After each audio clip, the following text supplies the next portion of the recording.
Good evening, everyone, and thank you for joining us. My name is Judith Rolls, and I am the Senior Associate Director of Alumni and Family Engagement for Davidson College. I'm joined tonight by my colleague Adam Barton, who is our Digital Events Manager, and Anna Watson, who is our Digital Events Fellow. We are thrilled to welcome each of you this evening to our Back to School class featuring Cole Ferraro, Davidson College Class of 2021. In a moment, we'll turn the program over to Cole for further introductions. Before we do, I want to share very few quick announcements.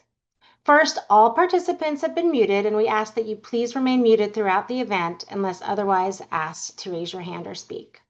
If you're comfortable with it and have not already changed your Zoom name to your first and last name, we would encourage you to do so now. You can rename yourself by clicking the Participants button at the bottom of your screen and hovering your mouse over your name and clicking the More or the ellipsis three dots button. If you have a Davidson class year, feel free to add that as well. This just helps us to know who's on the call tonight. If you have questions for Cole throughout the call, we encourage you to please add them to the chat feature, which you can find at the bottom of your screen. Cole will do as many questions as possible during the end of the call during the Q&A portion of our evening. If you have any technical issues, please do also post them in the chat, and our staff will be watching that during the call. We've also enabled the auto transcription for this call, the live auto transcription. If you'd like to enable this on your end, you can click the Show Closed Caption or CC button on your screen and subtitles should appear. Please note that the captions are not always accurate, so we ask for your understanding. And now for our program. Please join me in welcoming Cole Ferraro, a graduate of the Davidson College Class of 2021. In his 5 years since graduation, Cole has carved out a truly unique career path. I'm excited to turn the floor over to him as he shares his highlights of his fascinating journey. Thanks for being here, Cole. Thank you, Judith, for the introduction. I am very excited for this class and honored to be asked back by Davidson. So, our agenda today, I'm gonna start out by providing some background on who I am and how I ended up living in Las Vegas and playing poker as a full-time job. Then I'm going to provide a little crash course on what poker is and how the game works. A little bit later, we're going to play a game that I've prepared that's going to test your ability to read people. And finally, we're going to talk about luck's role in poker and in life. So, I grew up about 45 minutes away from Davidson in a small town called Denver, North Carolina.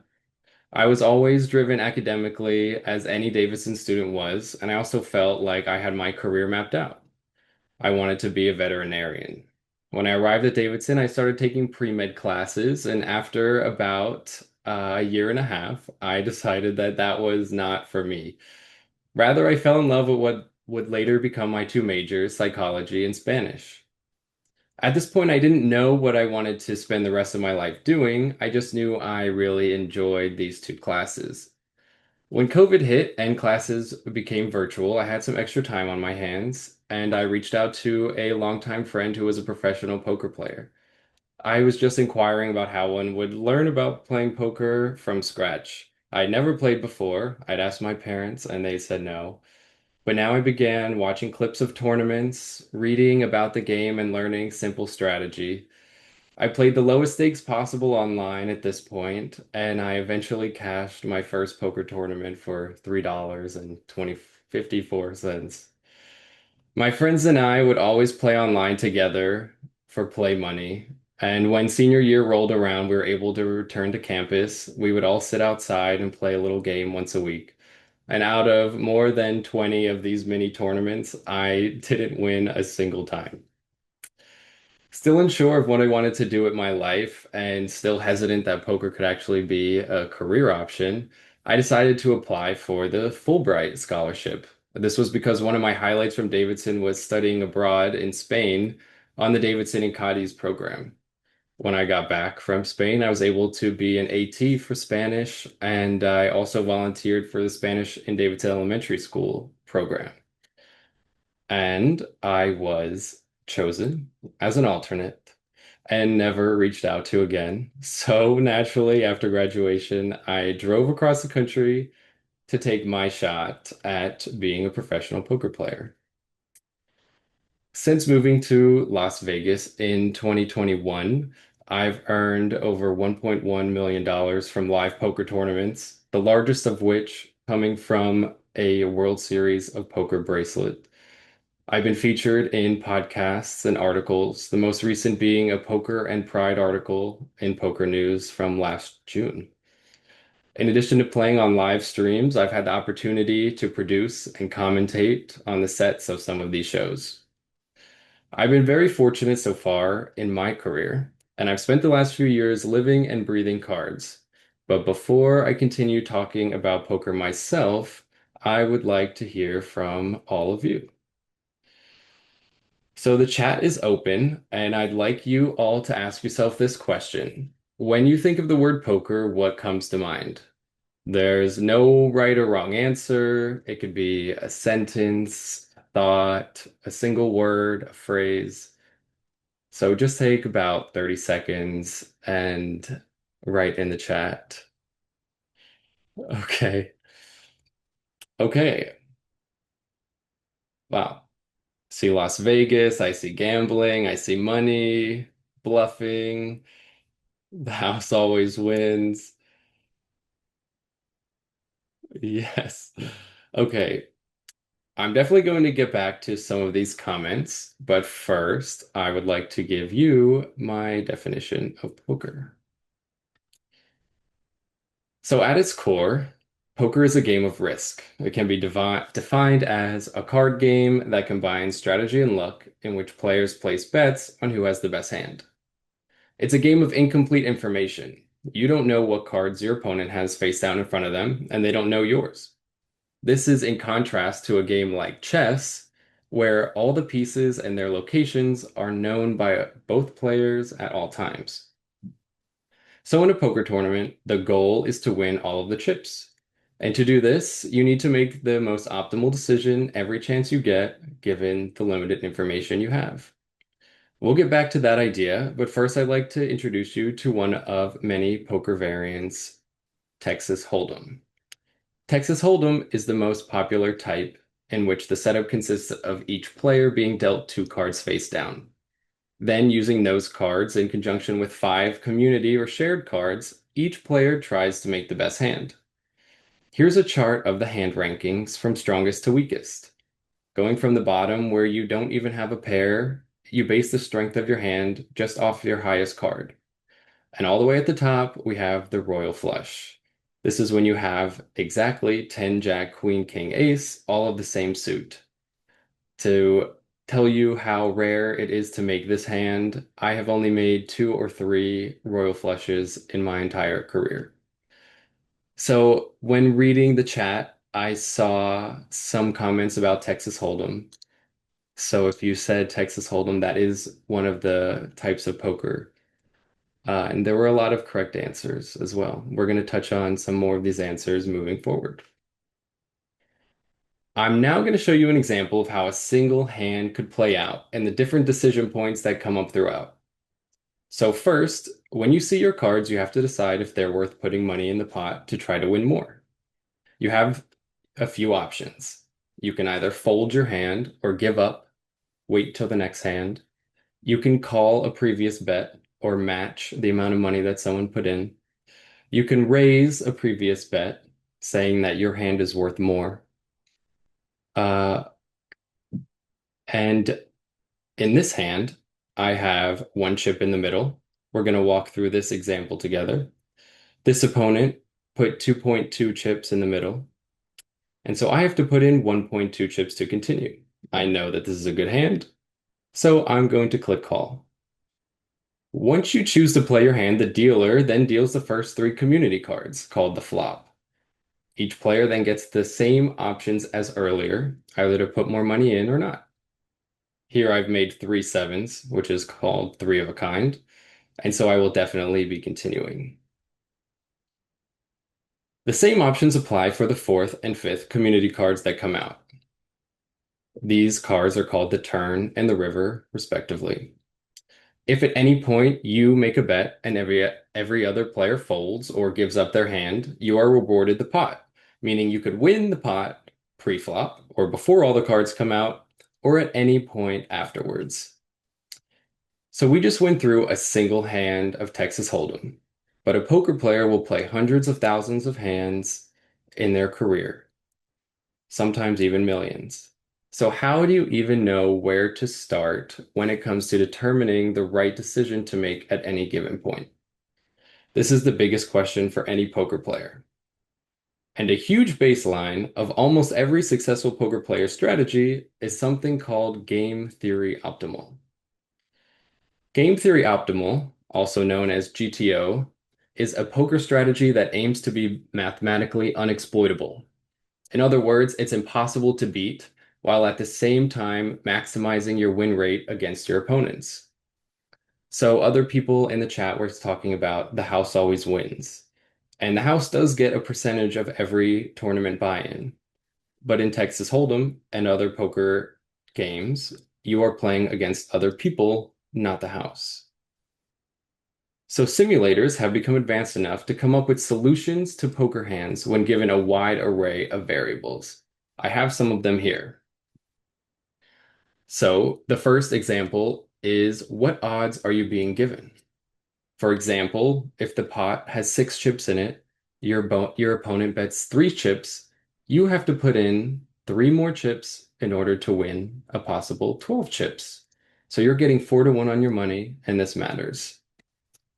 Next, how many chips do you and your opponents have? Your chips are your lifeline in a tournament. You can't add more chips to your stack if you lose some, and when you run out, you're out of the tournament. The third example is the stage of the tournament. For example, if you're close to a pay jump, which means if one more person is eliminated, you're guaranteed more prize money, sometimes it's worth folding in a spot you'd normally call. The last variable I'm talking about with game theory is your position at the table. How many players have acted before you, and how many are left to act after you? So these simulations used to take days to run and a supercomputer to handle the processing. These days, they take seconds, are much more accurate, and can be done from your phone. So this makes it more efficient than ever to practice different situations over and over before actually touching a poker table. The image on the right is an example of what one of these poker solvers looks like. It is a little overwhelming at first, but that's just because it gives the optimal decision for every possible hand you could have been dealt in any scenario. And then it tells you the frequency at which you should do each action that we talked about earlier: betting, checking, folding, or raising, and the optimal amount of chips to put in and risk at each time. It could break it down all the way to the individual suits of the cards that you have. So in this example, the highlighted hand is ace 7 of the same suit. But you could see that if you have diamonds, you play it differently than if you have hearts. And if you have clubs, then you have to play it differently than if you have spades. So now I've highlighted a few of the variables that go into every decision you make during a single hand of a poker tournament. And while modern solvers have become advanced enough to account for many of these variables, it cannot account for arguably the largest variable you will encounter at the table, and that is your opponent. You could be so well versed in GTO solvers, but if you aren't paying attention to how your opponents actually play, you are leaving money on the table. One of the limitations of GTO is that it assumes that each player is trying to play perfectly, which many of your opponents will not be doing. You're always seated randomly in a tournament, so you never know who you'll be playing against. The farmer from Kansas, the crypto bro from LA, and the aspiring poker pro from Las Vegas will have many variations in their play styles. So in order to maximize your win rate against them, you must recognize how they deviate from GTO and adjust your play accordingly. Here's an example of what this deviation could look like. If someone calls people's bets too often, then you shouldn't try to bluff them as often. The same goes for the other way around. If someone doesn't call enough, you should try to bluff them more. The thing is that half of players at the table will never pick up on these things because they're distracted on their phones or chatting with a neighbor. But by paying attention to every hand that goes down at the table, you put yourself in a much better position to pick up on key details about your opponents. You will learn how your opponents play in many different situations, how they will respond when things go well, and how they will react after losing a big hand. This is the most valuable information you can get, and the only thing it costs is your attention. Everything that someone does at the table tells a story, and it's your job to act as a detective to figure out if what they're telling you adds up. So, uh, so if you're in a situation and you're stuck and you're absolutely unsure of what to do, or what is your gut telling you to do? This leads me into our first poll of the night, which is answering this question right here. When you're under pressure and have a big decision to make, do you tend to go with the facts or do you trust your gut? So go ahead and answer in the chat. We will review and reveal the responses shortly. We'll give you a few more seconds.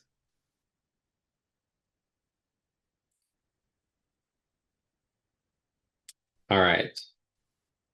Let's see what everyone said. Okay, thank you. Wow, so it's almost 50-50 versus going with the facts in the moment or trusting your gut. Well, today we're going to play a game to find out if you should be trusting your gut or not. I'm going to show you a series of clips of various poker hands in high-stakes situations in which someone is making a bet. I'll put out a poll in the chat after each one, and you all will have to decide just off of their body language if you think that they have a strong hand, aka a value bet, or if they have a weak hand and you think that they're bluffing. At first, I'm going to cover the graphics showing what the cards each person actually has, and I'm also going to mute the commentators so they don't give anything away.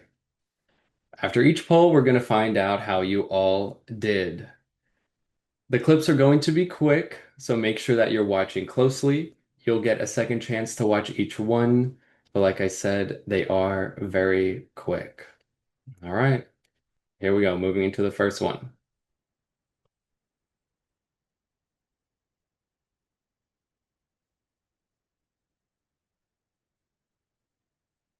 That's it.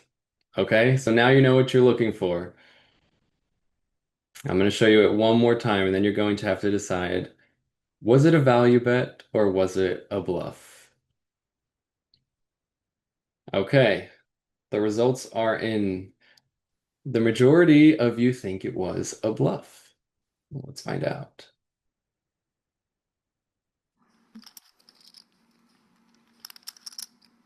It was a bluff.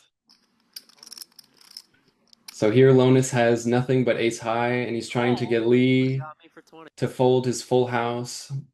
This is at a final table, so it is a big decision for Lee. It was for his tournament life. If he was wrong in his decision, he would have been out. So he did make the correct call. Okay, so far the group as a whole is 1 for 1. Let's move into the second clip. All right, this is the quickest one. Let's see if I can play it again here. That's it. What is his body language telling you? Last time, this is how fast some people make their bets. So, new poll is in the chat. Go off of your first instinct.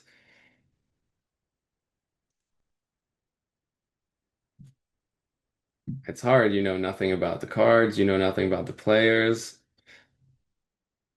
All right, ready? The results are in, and this is an overwhelming vote for a value bet. And all of you read this, most of you read this correctly. He has a pair of queens. Sammy with the overpair post flop. Would have preferred a heads-up altercation absent. So you are all correct. That was a big one, actually. I'm very impressed. What? All right, clip number 3. We have 5 clips total. This one involves a close-up of just this player's hands, which is often a good thing to look at because people don't think about what they're doing with their arms and hands. They only think about what they're doing with their face and body. All right, we're going to look at it one more time, and then we're going to put a new poll in the chat. All right, the results are in for this one. It is closer, but the group is leaning towards bluff. He's at least got to take a shot at this, and let's see if Brown can find a call. Oh my God. I call, you can have it. You guys were talking about the 3 for 3. Mm.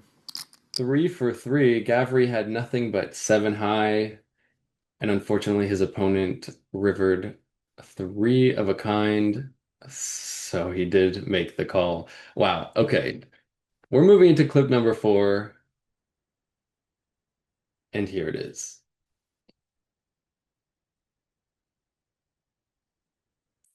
This clip comes from a super high stakes cash game. I'm going to show you 2 times.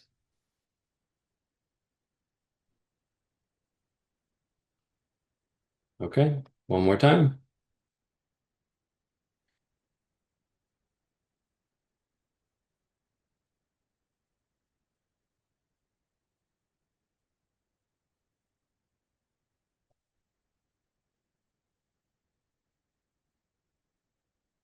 All right, poll number 4.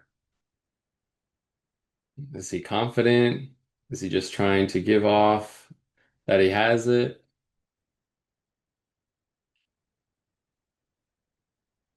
All right, let's reveal the results 50-50.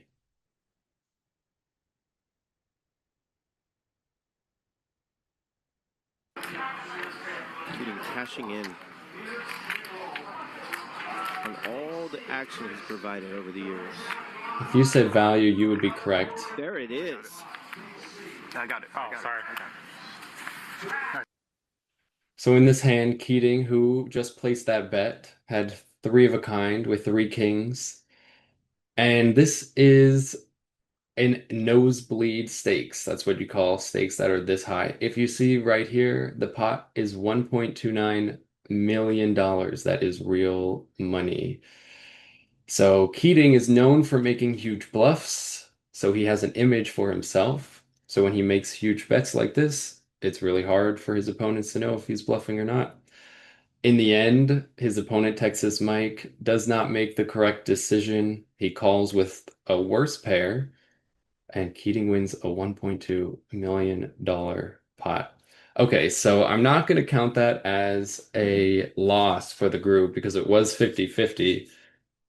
But we're moving into clip number 5, the last clip, and arguably the most important clip.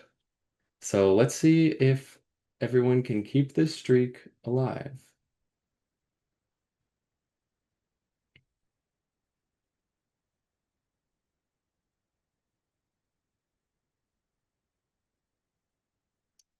Did you catch anything? Did you feel anything? Last time. Hole number 5 going up.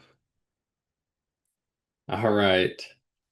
Here are the results. Close, but the majority said bluff. And we're going to find out if you can keep the streak alive. River with his worst possible hand. Often these are the ones that will make for nice. Wow. I think we have some poker players in the chat. Not a single question answered incorrectly. So you all might want to think about that. If you got everyone correct, let me know, please. I might have an opportunity for you. But this clip, we're going to watch the whole thing, and you'll see someone you recognize in this clip. This is from a tournament from 2024. there were 9,670 entrants, and this is when there were the final 28 people left. Let's watch the rest of the clip. Is my fault. Bluff candidates. There will be a decent number of, big card combos with the diamond that Cole will have here. Yeah, and when you're at the bottom, I love when I'm at the bottom because I know I have no choice. I just gotta go for it. Gotta put it in. And a hefty bet here, asking a big question of Cole, who will be looking at that jack very suspiciously. Even some of the semi-bluffs sort of got there. Definitely some pair, some semi-bluffs like Jack 10 even gets there, open ender. But 9x hands probably don't continue for this size on the river, so Cole is trying to piece it together here.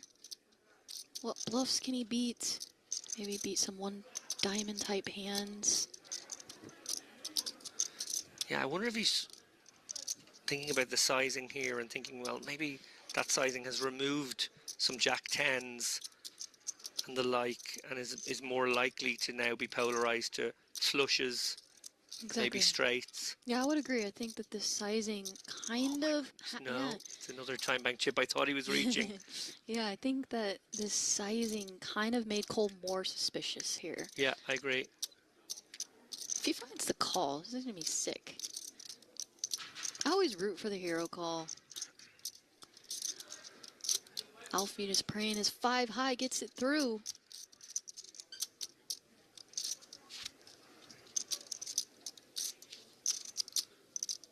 Does beat some random Queen X.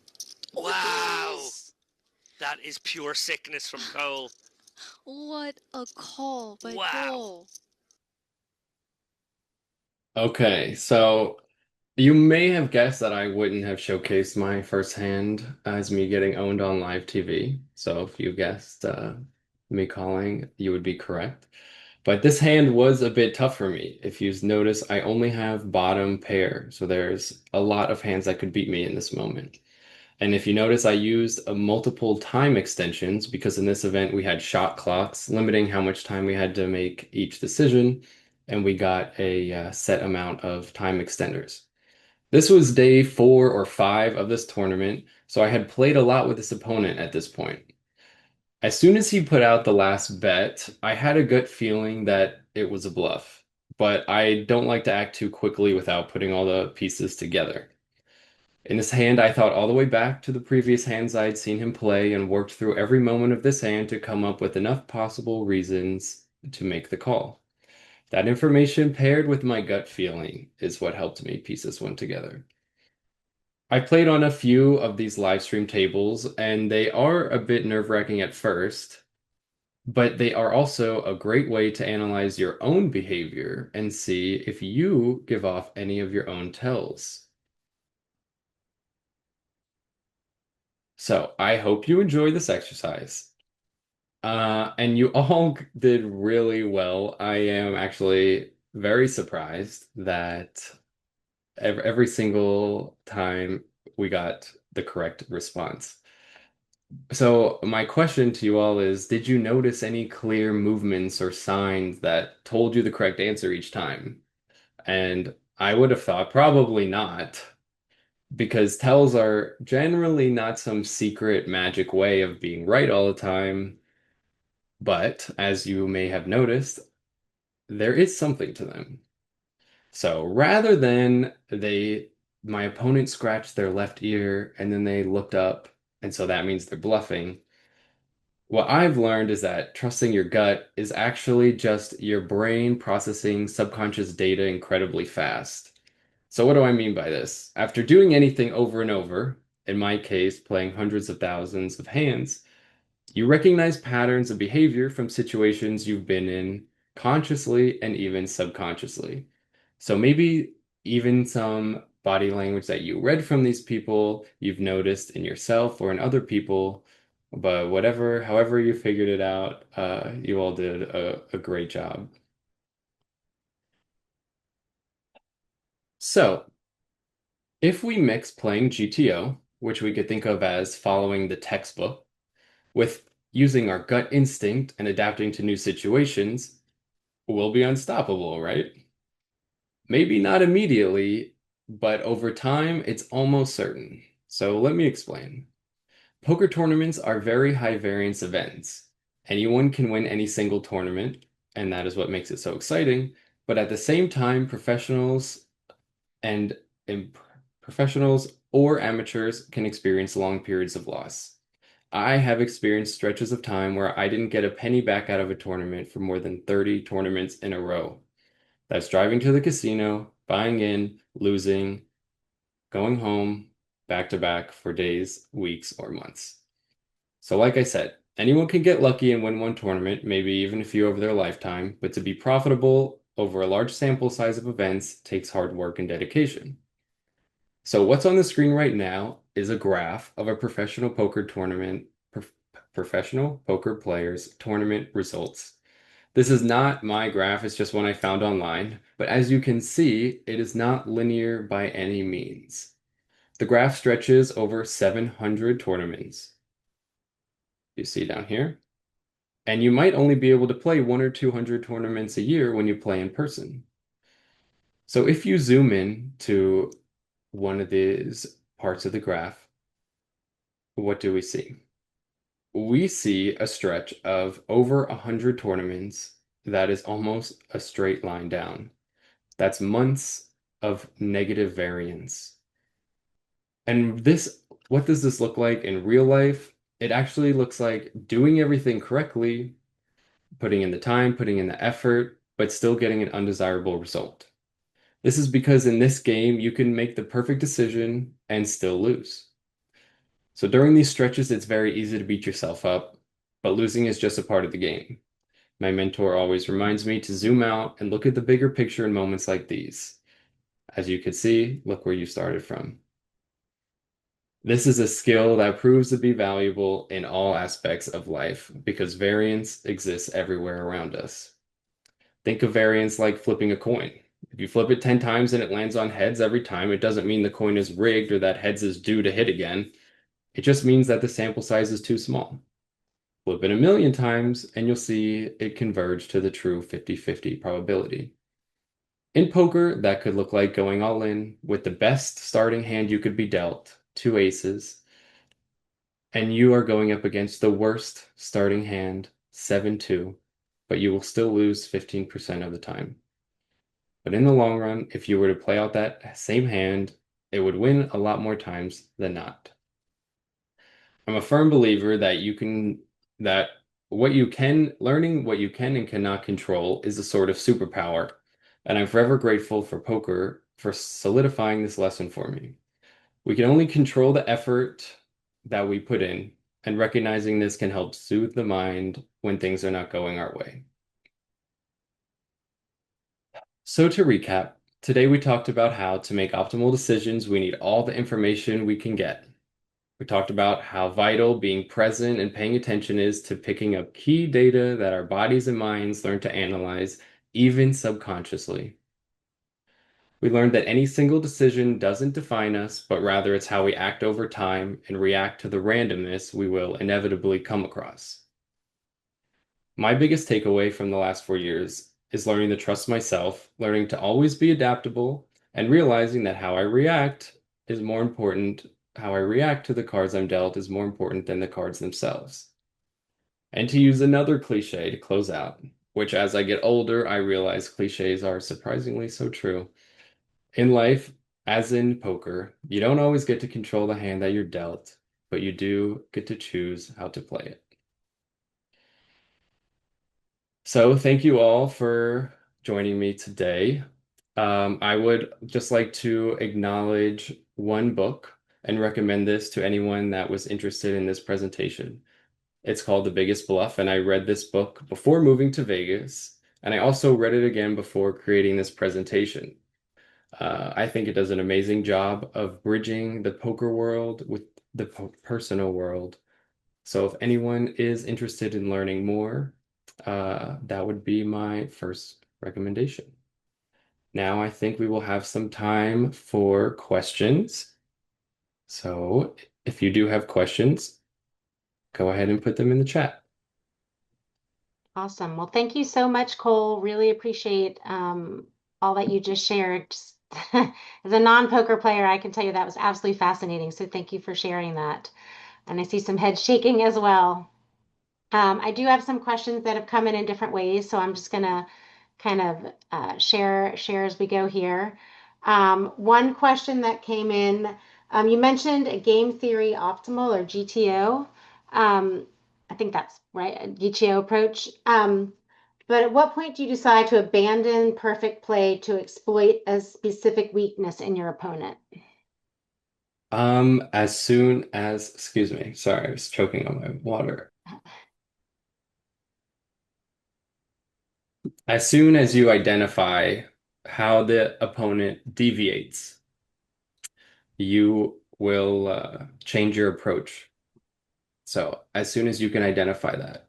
So the earlier that you figure that out, so by paying attention, you can deviate that way. So GTO acts as a baseline, and until you figure that out, I should say, is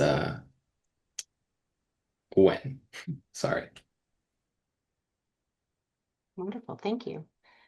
Who is the coolest opponent you've ever played against? The coolest opponent, the coolest is probably Phil Ivey, who is considered the GOAT of poker. I played with him during the main event of the World Series last year, actually. The most popular poker personality is probably Daniel Negreanu, though, and I played with him multiple times, actually. And those are the top two, and they are probably the two most famous and desirable opponents to play against. And that's the thing, when you join these tournaments, you could be seated against anyone else that joins. Wonderful, thank you. How much does it cost to enter a tournament? All tournaments are different. So if you noticed my first tournament cash, it was for $3.54. You can play a tournament online that is a penny. I'm sure that they exist.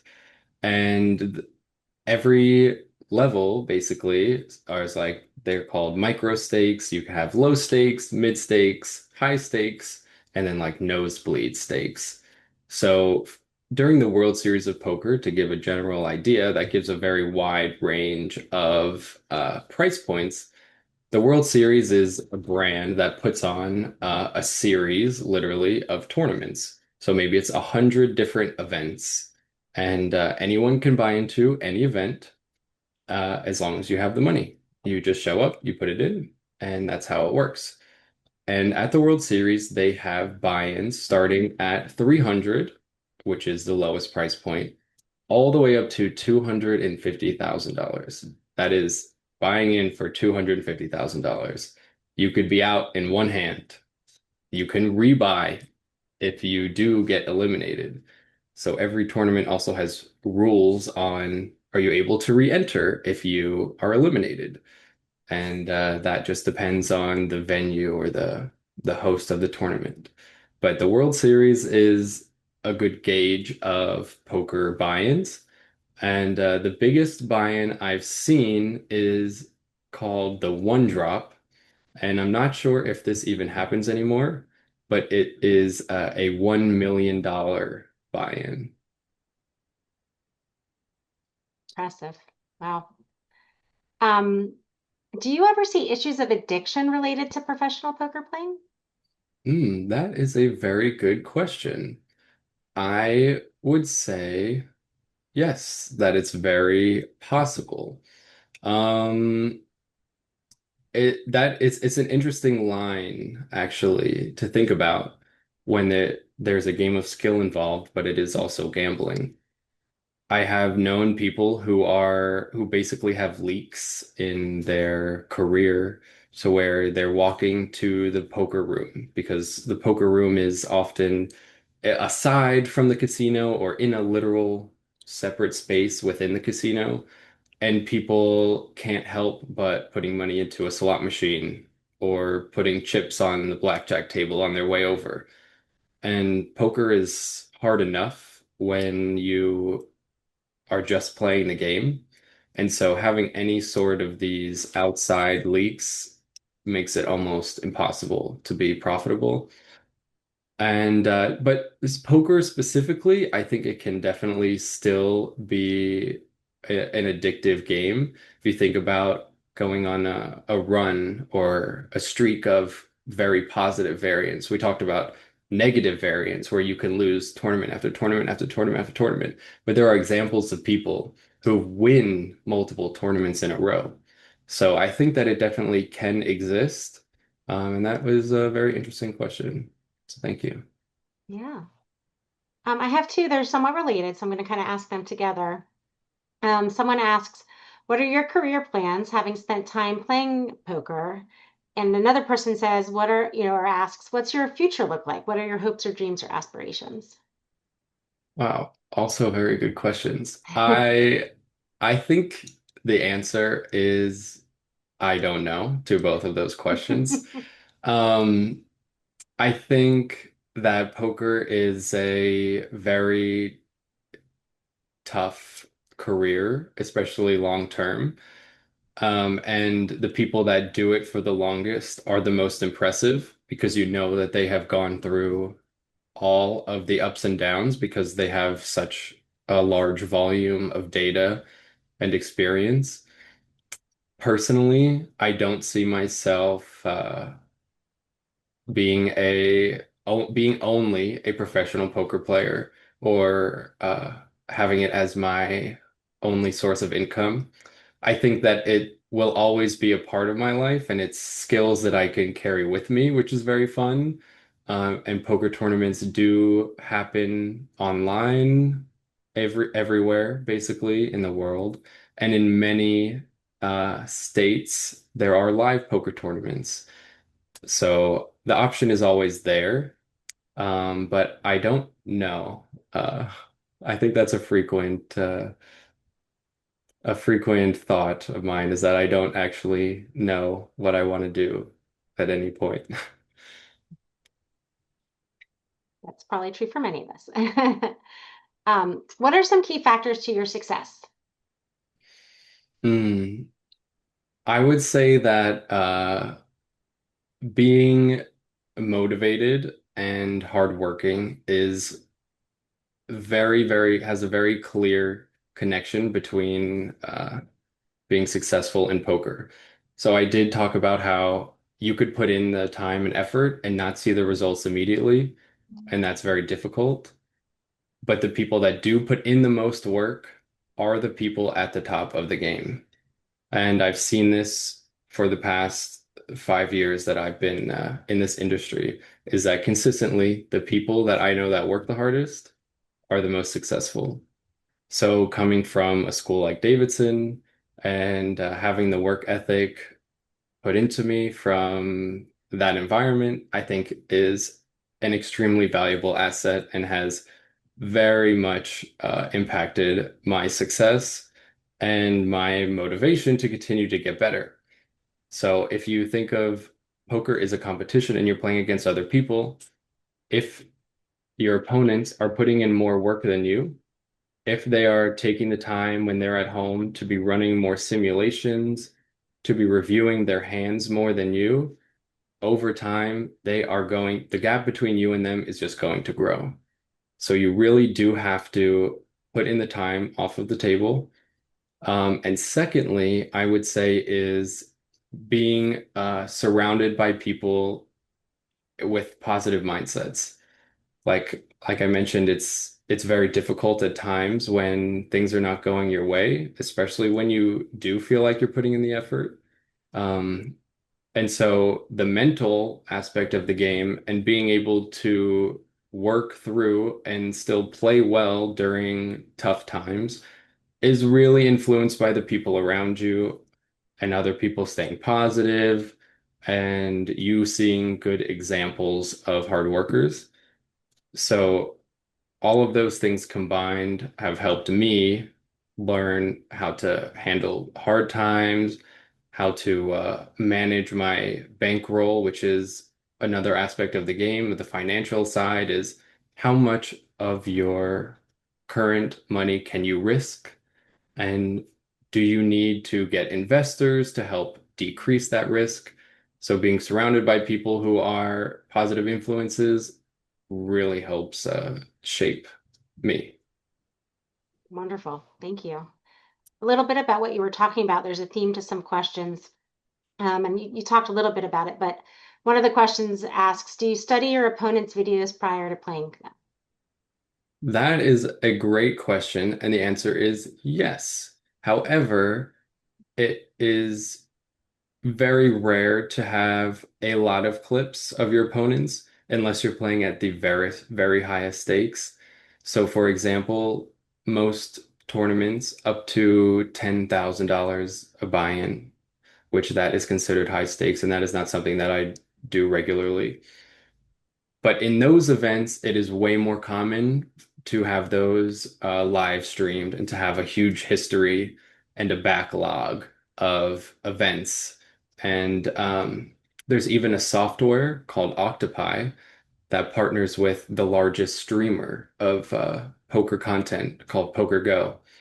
And this software, after a series or after a tournament, all the hands, so like in the videos that I showed you, all of the hands are put into this software, like automatically or using AI.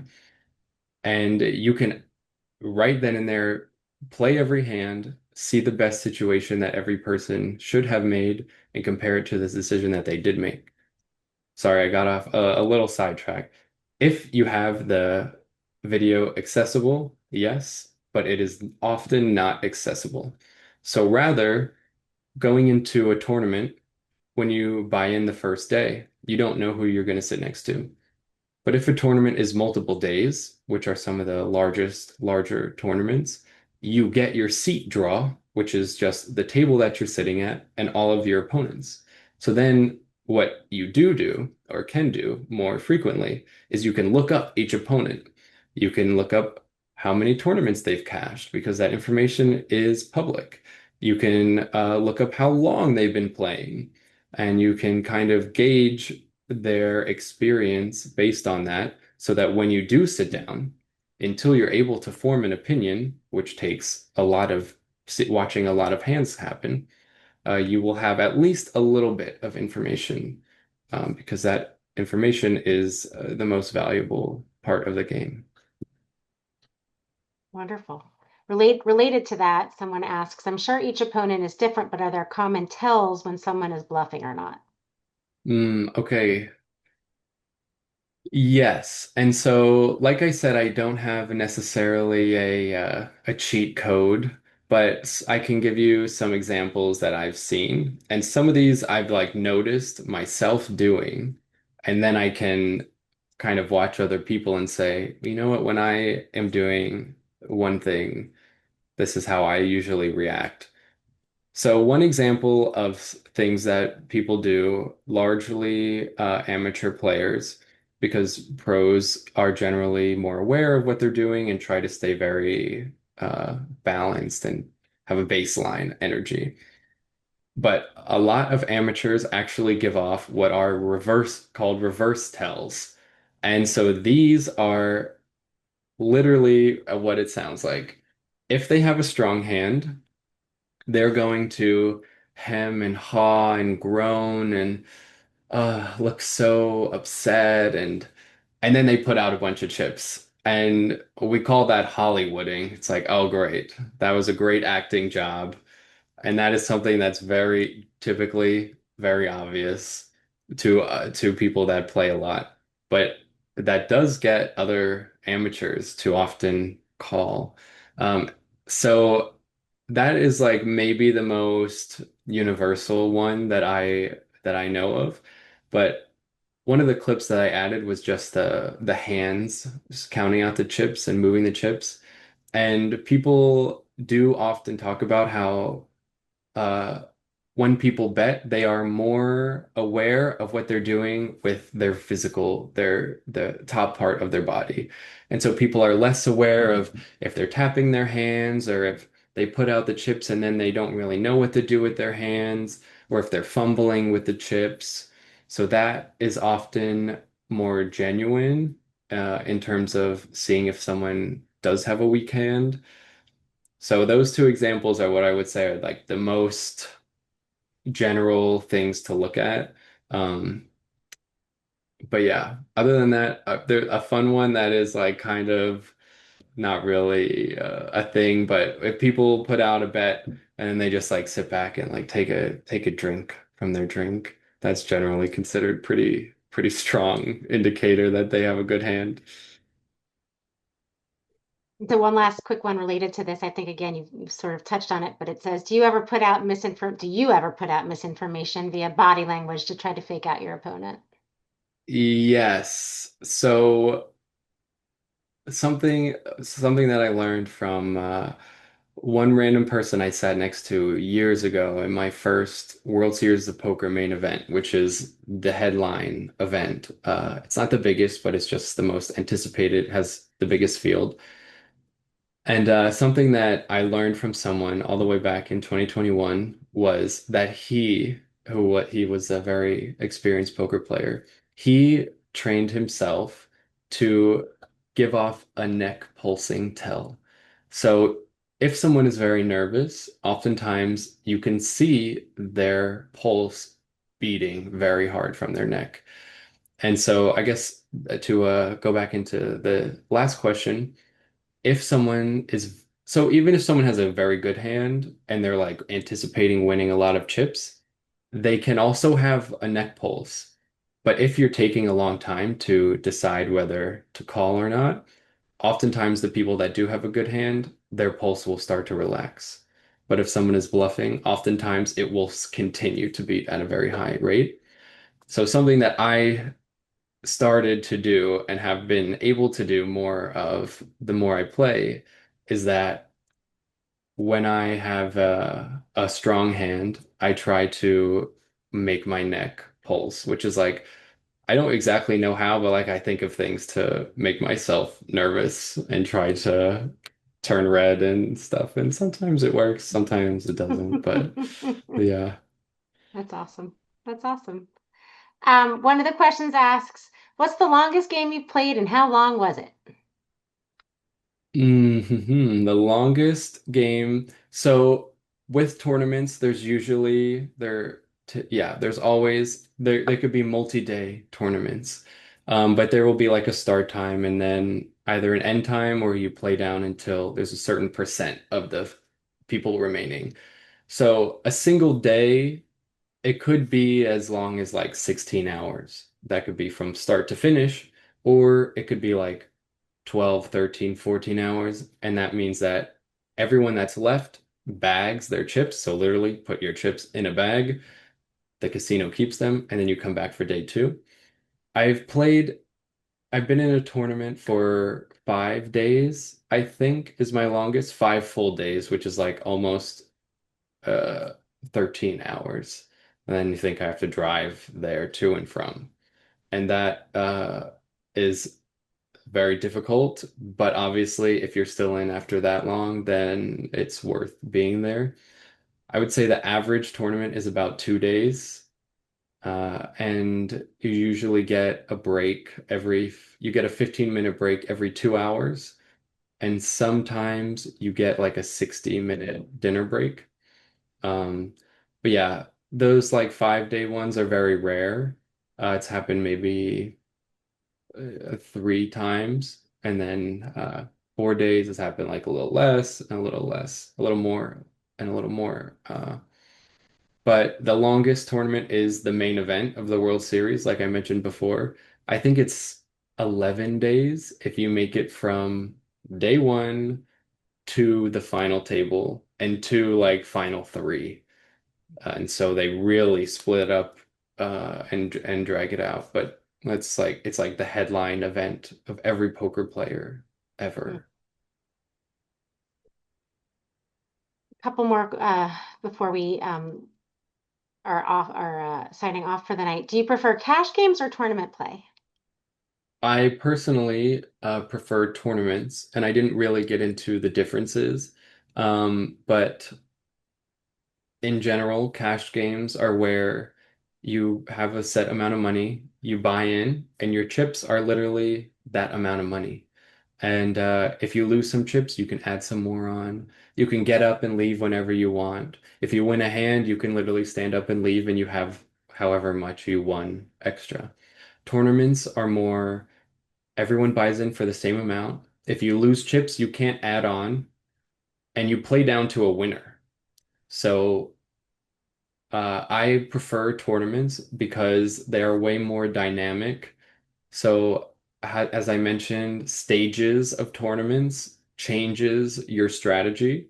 How many chips you and your opponents have changes your strategy.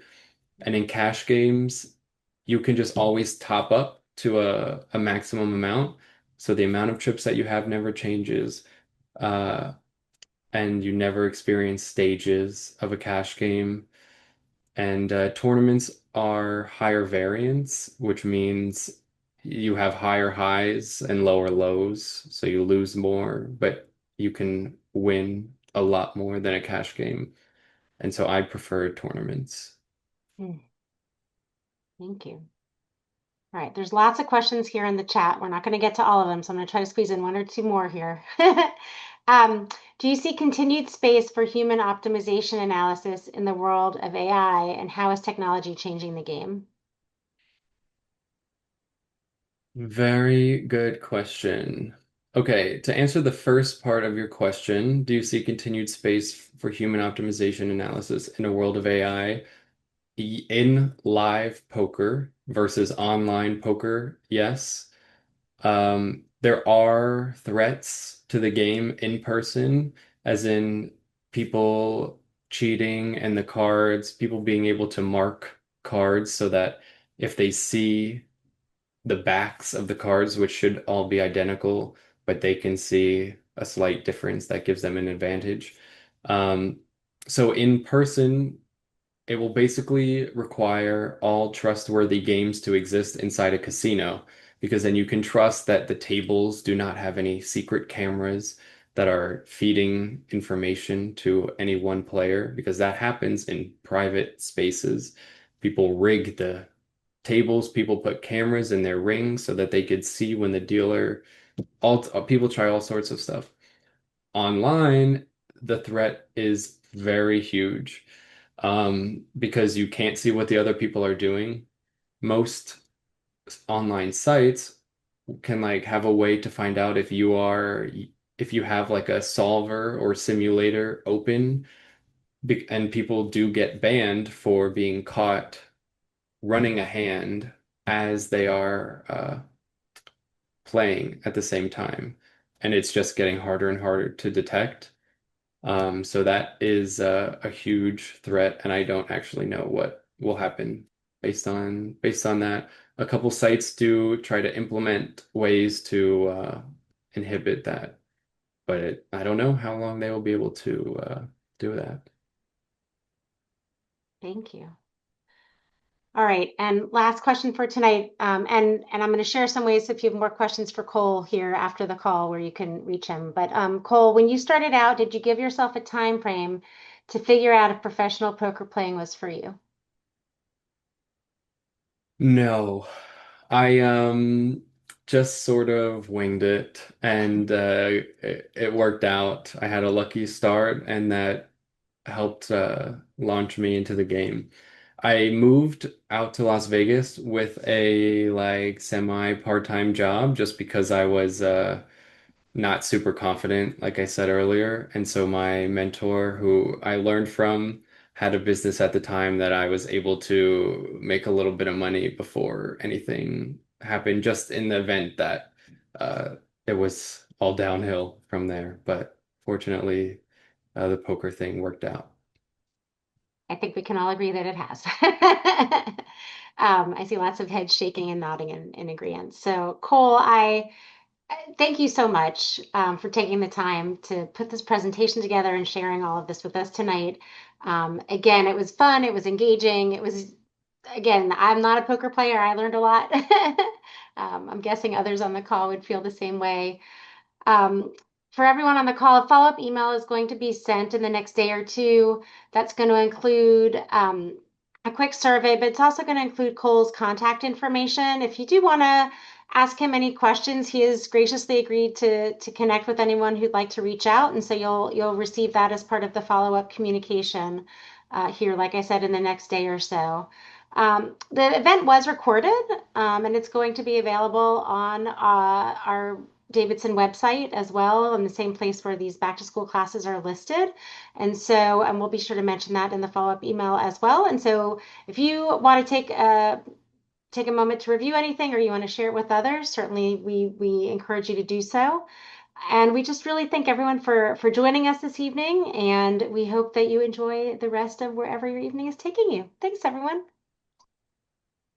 Thank you.